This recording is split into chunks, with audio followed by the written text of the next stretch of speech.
കൊല്ലം ജില്ലയിലെ കരുനാഗപ്പള്ളിയിൽ നിന്നാണ് വന്നിരിക്കുന്നത്.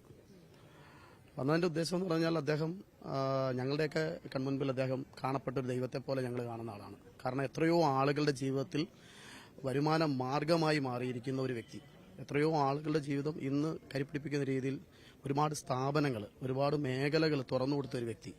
അതിലുപരി അദ്ദേഹം ചെയ്ത നന്മകൾ ഒരുപക്ഷെ നിങ്ങൾ മീഡിയാസ് ഇന്ന് ഇവിടെ കൊട്ടിഘോഷിക്കുന്നുണ്ട്, അദ്ദേഹം തെറ്റ് ചെയ്തു. അത് പോയിന്റ് ഓഫ് വ്യൂ ആണ്, ഓരോ ആളുകളുടെയും പോയിന്റ് ഓഫ് വ്യൂ ആണ്. എന്ത് കാരണമാണോ അതിനെക്കുറിച്ച് ചിന്തിക്കണം അല്ലേ. ഇപ്പം കോടതി പറയുന്നത് കോടതിയുടെ പോയിന്റ് ഓഫ് വ്യൂ ആണ്, കോടതി നിയമം എന്ന് പറയുന്നതിന്റെ പോയിന്റ് ഓഫ് വ്യൂ. അപ്പം അദ്ദേഹം പറഞ്ഞത് അദ്ദേഹത്തിന്റെ നർമ്മരസം കലർന്ന് സാധാരണഗതിയിൽ പറഞ്ഞത്. ഞാൻ ചോദിക്കട്ടെ, ഒരു കാര്യം ചോദിച്ചോട്ടെ. ഇന്ന് ലോകത്ത് ഏറ്റവും കൂടുതൽ ആളുകൾ കാണുന്ന ഒരു മീഡിയ ആണല്ലോ മൂവി. ഈ മൂവിയിൽ ഈ സിനിമാ നടന്മാർ അഭിനയിക്കുന്ന തിരക്കഥകൾ എഴുതി വെക്കുന്ന കാരണം ദ്വയാർത്ഥമുള്ളതല്ലേ? ഈ ഫാമിലിയായിട്ട് പോയിരുന്ന് കാണുന്നത് എത്രയോ കുടുംബങ്ങളിൽ മക്കൾ പറയുന്നില്ലേ എന്തുകൊണ്ട് ആ തിരക്കഥാകൃത്തിനെതിരെ, അഭിനയിക്കുന്ന ആ നടനെതിരെ അല്ലെങ്കിൽ അത് സംവിധായകനെതിരെ ഇവിടെ നിയമ നടപടി സ്വീകരിക്കുന്നില്ല? തീർച്ചയായിട്ടും വ്യക്തിപരമായിട്ടാകാം. ഇവിടെ ചോദിച്ചോട്ടെ, നിങ്ങൾ ആ വീഡിയോ കണ്ടു കാണുമല്ലോ. അദ്ദേഹം അത് പറയുന്ന സമയത്ത് കൈ നീട്ടി കറങ്ങി അടിച്ചു. അദ്ദേഹത്തിന്റെ കയ്യിലെല്ലാം തീർച്ചയായിട്ടും ആയിരിക്കാം. അതിനെക്കുറിച്ച് ഞങ്ങൾ പറയുന്ന ഉത്തരം കാണുകയുള്ളൂ. ബോബി സാറ് വിളിച്ചു. ബോബി സാറിന്റെ ഒരു സ്ഥാപനത്തിൽ ഉദ്ഘാടനത്തിന് വന്ന സമയത്ത് അദ്ദേഹം പറഞ്ഞ ഒരേ ഒരു കാര്യം, അദ്ദേഹം ഒരു സിനിമാ നടിയെ ഉപമിച്ചുകൊണ്ട് കുന്തി ദേവി എന്ന് പറഞ്ഞിട്ടുണ്ടെങ്കിൽ ആ കുന്തി ദേവി എന്ന് പറഞ്ഞ അദ്ദേഹത്തിന്റെ പോയിന്റ് ഓഫ് വ്യൂവിൽ കുന്തി ദേവി തന്നെയാണ്. അത് എടുക്കുന്ന ഓരോ ആളുകളുടെ ആംഗിളാണ്. അത് കൃത്യമായി വിയോജിപ്പ് ആ നടി രേഖപ്പെടുത്തിയതാണ്. പക്ഷെ പിന്നീടും ആ പരിപാടി കഴിഞ്ഞ ഉടനെ തന്നെ ഈ സ്ഥാപനവുമായി സഹകരിക്കാൻ അങ്ങനെയാണ്. തീർച്ചയായിട്ടും അതിനെക്കുറിച്ച് പക്ഷേ അല്ലെങ്കിൽ കോടതിയിൽ സമർപ്പിച്ച റിപ്പോർട്ട് സോഷ്യൽ മീഡിയാസ് അദ്ദേഹത്തിന്റെ കയ്യിൽ അന്ന് സോഷ്യൽ മീഡിയ ഇല്ലായിരുന്നു. ഈ പറയുന്ന നടിയുടെ കയ്യിൽ സോഷ്യൽ മീഡിയാസ് യൂസ് ചെയ്യാൻ പറ്റുന്നല്ലോ. എന്നെ ഇതുപോലെ അബ്യൂസ് ചെയ്യുന്ന രീതിയിൽ അല്ലെങ്കിൽ എനിക്ക് ചൂഷണം ചെയ്യുന്ന രീതിയിൽ ബോബി ചെമ്മണ്ണൂർ ഇങ്ങനെ നിരന്തരമായിട്ട് എന്നെ അവർക്ക് സോഷ്യൽ മീഡിയാസ് യൂസ് ചെയ്യാമായിരുന്നല്ലോ, അല്ലെങ്കിൽ അന്ന് ചെയ്യാമായിരുന്നല്ലോ. അപ്പോൾ ഇതിന്റെ പിന്നിൽ ഞങ്ങൾ കാണുന്നൊരു കാര്യം ഇത്രേ ഉള്ളൂ. നിലവിലുള്ള രാഷ്ട്രീയ സമവാക്യങ്ങളൊക്കെ കൂട്ടിച്ച വായിക്കുമ്പോൾ ഞങ്ങൾ കാണുന്ന ഇതിന്റെ പിന്നിൽ വ്യക്തമായ രാഷ്ട്രീയ ഉൾപ്പെടെ ഉണ്ട് എന്ന് തന്നെയാണ്. ശക്തമായ ബോബി സാർ വരുന്നുള്ളൂ. ഇല്ല ആയിട്ടില്ല. അപ്പോൾ ഞങ്ങളെ സംബന്ധിച്ചിടത്തോളം ഞങ്ങൾക്ക് അദ്ദേഹത്തെ ഒരു 6 ദിവസം ഇപ്പോൾ ജയിലിൽ കിടക്കുന്ന സമയത്ത് ഒരുപക്ഷെ പല ആളുകളും പറയുന്നുണ്ടാകും അദ്ദേഹം തെറ്റ് ചെയ്തു. അത് ഇപ്പോഴും പറയുന്നു, ഓരോ വ്യക്തിയുടെയും പോയിന്റ് ഓഫ് വ്യൂവിൽ കാണുമ്പോൾ അത് അങ്ങനെ തന്നെ ആയിരിക്കാം. അതിനകത്ത് മാറ്റമൊന്നുമില്ല.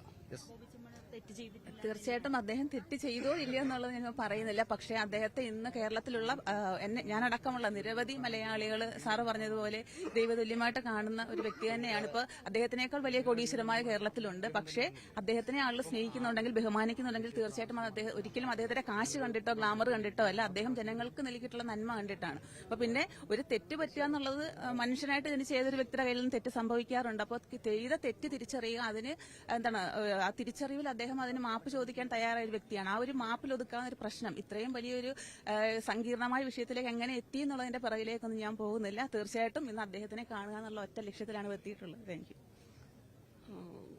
നമസ്കാരം. എൻ്റെ പേര് സുലേഖ. ഒരു 25 വർഷത്തിന് മുൻപ് നമ്മൾ ബോബി ചെമ്മണ്ണൂർ എന്ന് പറയുന്ന ഇന്നത്തെ ബോച്ച് ഞങ്ങളൊക്കെ ഒരുപാട് ചാരിറ്റിയുടെ കാരുണ്യത്തിന്റെ തലങ്ങളിലൂടെ പോകുമ്പോൾ ഏറ്റവും നല്ല രീതിയിൽ, ഏറ്റവും സമയത്തിന് അവിടെ ആ ഒരു കർമ്മം ഏറ്റവും നന്മയിലൂടെ ചെയ്തു കൊടുക്കുന്ന വ്യക്തിത്വം. ഇവിടെ നമ്മൾക്ക് ഇന്ന് ഞാൻ ഒരുപാട് വർഷത്തിന് ശേഷമാണ് സാറിന്റെ മുൻപിലേക്ക് വരുന്നത്. കാരണം എന്താണെന്ന് വെച്ചാൽ കേരളത്തിൽ ഏറ്റവും നന്മ ചെയ്യുന്ന, മാം പറഞ്ഞ പോലെ ഒരുപാട് പേരുണ്ട് ഇവിടെ, വലിയ വലിയ മനസ്സരൊക്കെ ഉണ്ട്. പക്ഷേ സുമനസ് അത് ഓരോ കുടുംബത്തിലേക്കും, ഇപ്പൊ ഇവിടെ സാറും പറഞ്ഞു എന്താണ് ജോലി, വരുമാനം, അതേപോലെ തന്നെ രോഗി, അവർക്ക് ആ സമയത്തിന് ഒരു ഹോസ്പിറ്റലൈസേഷൻ, ഒരു എന്താ പറയാ, ഒരു വിവാഹം, ഒരു കുഞ്ഞിന് വിവാഹം കഴിച്ചു കൊടുക്കാൻ നിവൃത്തിയില്ലാത്ത ഒരു കുടുംബം, അവിടേക്ക് വിവാഹത്തിന് ആവശ്യമായ എല്ലാ കാര്യങ്ങളും എത്തിച്ചു കൊടുക്കുന്ന, അവിടെ ഒരു കുടുംബത്തിൽ ഭവനമില്ലാത്ത ആ കുടുംബത്തിന് ആ സമയത്ത് ഭവനം എന്താണ് അന്വേഷിച്ച് കൃത്യമായി കണ്ടെത്തി അവിടെ ആ ഒരു സമാധാനം, പരിഹാരം ഉണ്ടാക്കി കൊടുക്കുന്ന വ്യക്തിത്വം. കുറെ വർഷം ജീവകാരുണ്യ പ്രവർത്തനങ്ങളൊക്കെ ഒരുപാട് അല്ലമ്മേ, പക്ഷേ അപ്പോഴും കോടതി വരെ അതിലേക്ക് വരാം. വർഷങ്ങൾക്ക് മുൻപ് ചെറിയ ചെറിയ, കാരണം സാർ ഇന്നിപ്പോ സോഷ്യൽ മീഡിയാസ് ഒക്കെ ഒരുപാട് എന്താ പറയാ വ്യാപകമായി. പക്ഷെ വർഷങ്ങൾക്ക് മുൻപ് ഈ സോഷ്യൽ മീഡിയ അങ്ങനെ ഇല്ല. ആ സമയത്ത് സാറിന്റെ ആ നമ്മളൊരു കാര്യത്തിന് സാർ ഒരു കാരുണ്യ പ്രവർത്തിക്ക് ഒരു കുടുംബത്തിൽ വന്നാൽ അല്ലെങ്കിൽ സമൂഹത്തിൽ വന്നാൽ 10 പേർക്ക് ചെയ്യുന്ന സമയത്ത് സാറിന്റെ വായിൽ നിന്ന് വരുന്ന, നിങ്ങൾക്കൊക്കെ അറിയാൻ പറ്റുമോ അറിയില്ല, നിങ്ങളൊക്കെ കുഞ്ഞുങ്ങളാണ്, ഞാൻ അങ്ങനെ തന്നെ പറയുള്ളൂ. വായിൽ നിന്ന് വരുന്ന നമ്മുടെ ബഹുമാനിയായ മുൻ വനിതാ കമ്മീഷൻ ജസ്റ്റിസ് ശ്രീദേവി മാം അവർ പറഞ്ഞിട്ടുണ്ട്, ഫാമിലി ഫ്രണ്ട് ആയിരുന്നു, സാക്ഷി ഞാനാണ്. എന്താ പറയാ, വെളിവും വെള്ളിയാഴ്ചയും ഇല്ലാത്ത ആളാണ്.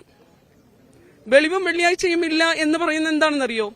ആ മനസ്സിന് വേറെ ഒരു ചിന്തയുമില്ല, വേറെ ഒരു ദുർചിന്തയില്ല.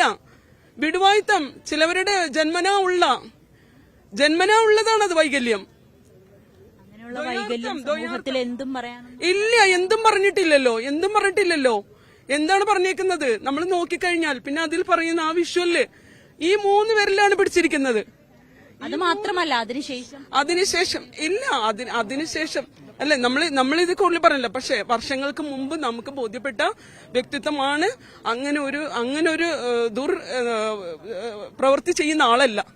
ഞാൻ ഇവിടെ നിങ്ങളുടെ മുൻപിൽ മീഡിയാസിന് കോടതി വരെ ഇന്ന് തെറ്റുകാരനാണെന്ന് കണ്ടെത്തി. ഇല്ല, കോടതി തെറ്റുകാരനെന്ന് കണ്ടെത്തിക്കോട്ടെ, അതൊക്കെ താൽക്കാലികമാണ് മാം. അതിനൊന്നും സ്ഥിരതയില്ല മാം, സ്ഥിരതയില്ല മാം. ഉറപ്പായിട്ടും പറയണ്, ഞാൻ എവിടെ വേണമെങ്കിലും വന്ന് പറയാം. ഉറപ്പാണ് കാര്യത്തില് സ്ഥിരതയില്ലാത്ത ഒരു കോടതിയുടെ ഇതാണ് സാറേ. കോടതി തെറ്റെന്ന് പറഞ്ഞു, അത് ശരി. എത്രയോ തെറ്റ് ചെയ്യുന്നവരെ രാഷ്ട്രീയത്തിന്റെ പേരിൽ ഇവിടെ വിലസുന്നു. ആ മനുഷ്യൻ ജീവന് വിലയില്ലാതെ അവരെ നിഷ്കാരുണ്യം കൊന്നേച്ച് അവരിന്ന് ജനകീയ ഭരണത്തിന്റെ പേരിൽ ഇന്ന് രാജ്യത്ത് വിലസുന്നു. എന്നിട്ട് ഒരു കൊലപാതകയെ കൊണ്ടുപോകുന്നത് പോലെ ഈ മനുഷ്യനെ കൊണ്ടുപോകുന്നു. അതെന്തൊരു ന്യായമാ? അതാണോ ഈ ജനകീയ ഭരണത്തിന് നമുക്ക് ആവശ്യം? ഇന്ന് അയാളുടെ സ്ഥിതി അതായപ്പം ഒരു സാധാരണ മനുഷ്യന്റെ കാര്യം എന്തായിരിക്കും? ഒന്ന് ചിന്തിച്ച്. അപ്പൊ എന്ന് പറഞ്ഞത് ഇത് ഇന്നലെയോ ഉണ്ടായ ലോകാരംഭം മുതലേ ഉള്ളതാ.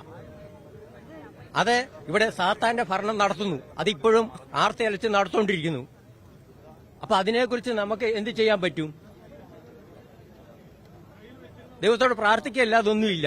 പക്ഷെ നിരപരാധികളെ കൊണ്ടുപോകുന്നു.